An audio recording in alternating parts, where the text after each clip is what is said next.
So good morning. So today I'm going to perform assessing the cardiovascular system. But before we start, we need to identify the patient by asking her full name. So good morning, ma'am. I am San Francisco Jr. and I am your nurse for today. Can I ask about your full name? Generous Dacalos, So how old are you, ma'am? 13 years old, When is your birthday?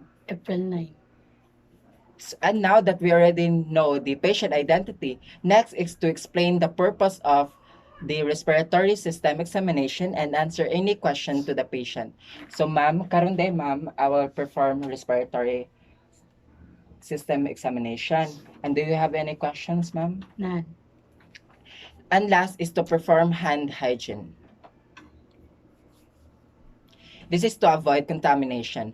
And last thing is to assess the patient to a supine position with the head of bed elevated about 30 to 45 degrees.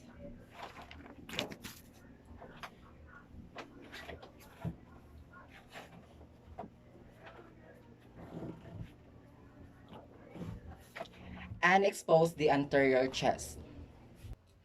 So in assessing the cardiovascular system, first is to inspect and palpate the right and left carotid artery.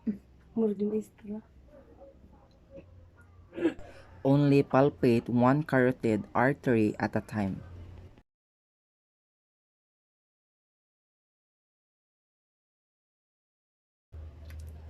Use the bell of the stethoscope to auscultate the arteries.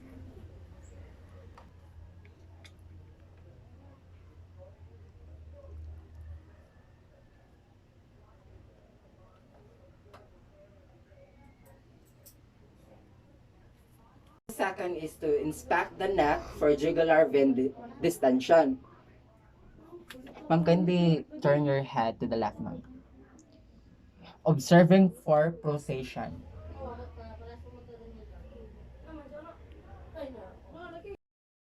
Inspect the precordium for contour, pulsation, and waves.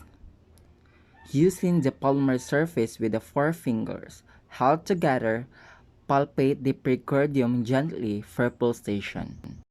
Palpation proceeds in a systematic manner, starting from aortic area, pulmonic area, tricuspid area, mitral area, and Erb's point.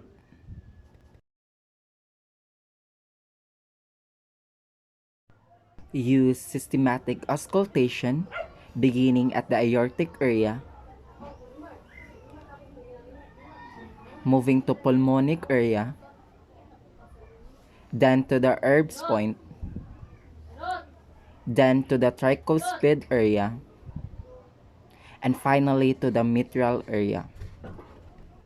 Ask the patient to breathe normally.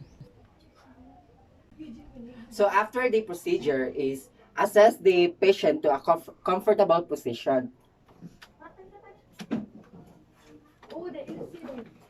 And second is to perform hand hygiene after the procedure.